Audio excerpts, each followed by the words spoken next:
The Second World War changed the face of history forever. Its legacy today is most well remembered for the fall of Adolf Hitler and National Socialism across Germany, and also with the defeat of the Axis forces around the world in many different theatres.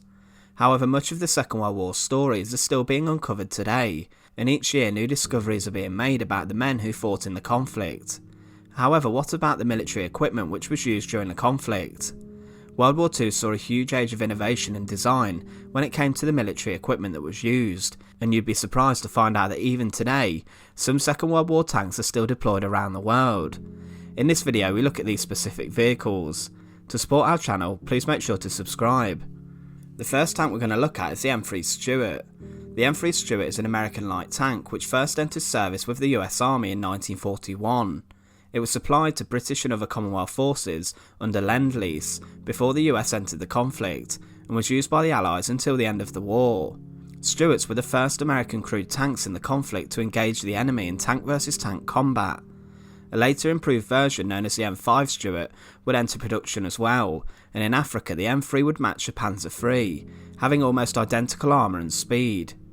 Against Italian tanks, specifically the Fiat M1340, the Stuart would fare better, with its gun being able to penetrate any part of the Fiat, and being relatively safe with the Italian vehicle being unable to penetrate the front hull of the Stuart. The M5 model was used successfully in Anzio when breaking through German forces that were surrounding the beachhead. The Stuart was also deployed in the Pacific, and eventually it began to be replaced by the M24 Chaffee, but there were already so many Stuarts in service that they remained until the end of the conflict with the Americans. Following the global conflict, the M3 was used by a number of different armies, such as the Portuguese army, using them in the war in Angola. During the 4-day-long football war of 1969, El Salvador invaded Honduras in an all-out war strike, using the M3 as a main battle tank. El Salvador would then go on to capture 8 major cities quickly, before a ceasefire was arranged. However, what country still uses the M3, almost 80 years after it first entered service? Well, today, it still remains on the active list for the armed forces of Paraguay, with 10 of the M3s being overhauled in 2014 to be used as training vehicles. One of the most widely produced vehicles of the Second World War, the T-34 had an unprecedented balance of firepower, protection, mobility and toughness. Originally fitted with a 76mm high-velocity gun, it was deployed to combat Operation Barbarossa. Initially, the German army had difficulty destroying T-34s, as the standard anti-tank weapons proved ineffective against its heavy sloped armour.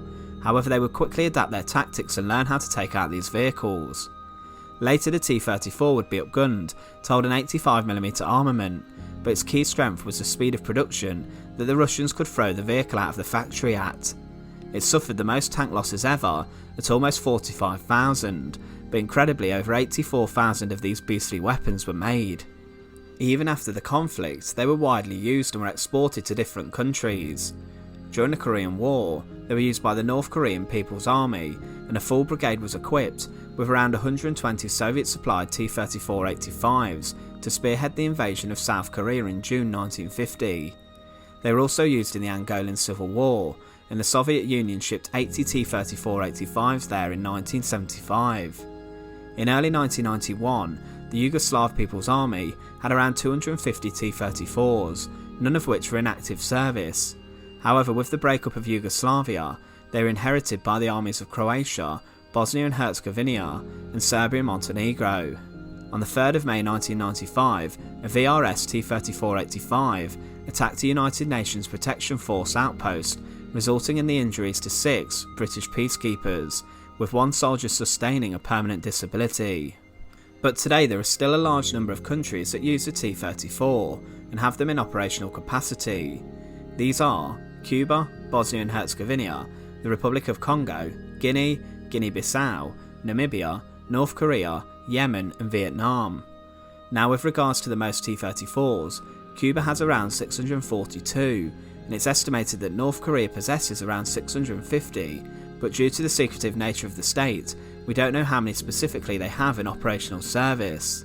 The T-34 at one point was used across the world by dozens of countries, and surprisingly it's still used today. Our third vehicle, the M18 Hellcat, was an extremely fearsome vehicle of the Second World War. It was the fastest US armoured fighting vehicle on road, and also was the most effective US tank destroyer of the conflict. It could reach 45 miles an hour on road, and was rather light with regards to armour to allow it to travel at high speed. The M18 served mostly in Western Europe, but did see some action in the Pacific too. Following the conflict, the Hellcat was sold to other countries. One of these was Yugoslavia, who received 260 Hellcats and kept some of them in reserve up until the 1990s. These were later used in the Yugoslavian wars. The Military Republic of China also used M18s, as did the Greek army, who installed the turrets as gun emplacements on the northern borders and the Aegean Islands, while dismantling the hulls. Interestingly, the Venezuelan military still operates M18s and possesses these in reserve. These vehicles have undergone modernisation, and this was done in 1991 by a Yugoslavian firm. The Su-100 was a Soviet tank destroyer armed with a colossal 100mm anti-tank gun that was mounted in a casemate superstructure. It was used prominently during the latter stages of World War II and remained in service after the war. It was withdrawn from Soviet service in 1967, but some were transferred to reserve, and still today some of these remain in Russian army holding facilities. The Su-100 was delivered to other countries such as Yugoslavia and was used by the Vietnam People's Army and the Korean People's Army Ground Force. Interestingly, in April 2015, an Su-100 was photographed being used in Yemen during the still ongoing civil war there. Video evidence of this was uploaded to YouTube in November 2016, and the video showed the vehicle after being knocked out by an anti-tank guided missile.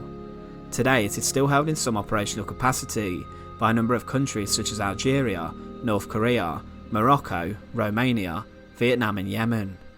Similarly to the Su-100, a video in 2014 of an IS-3 emerged online after what seemed to be a museum exhibition on a plinth was started.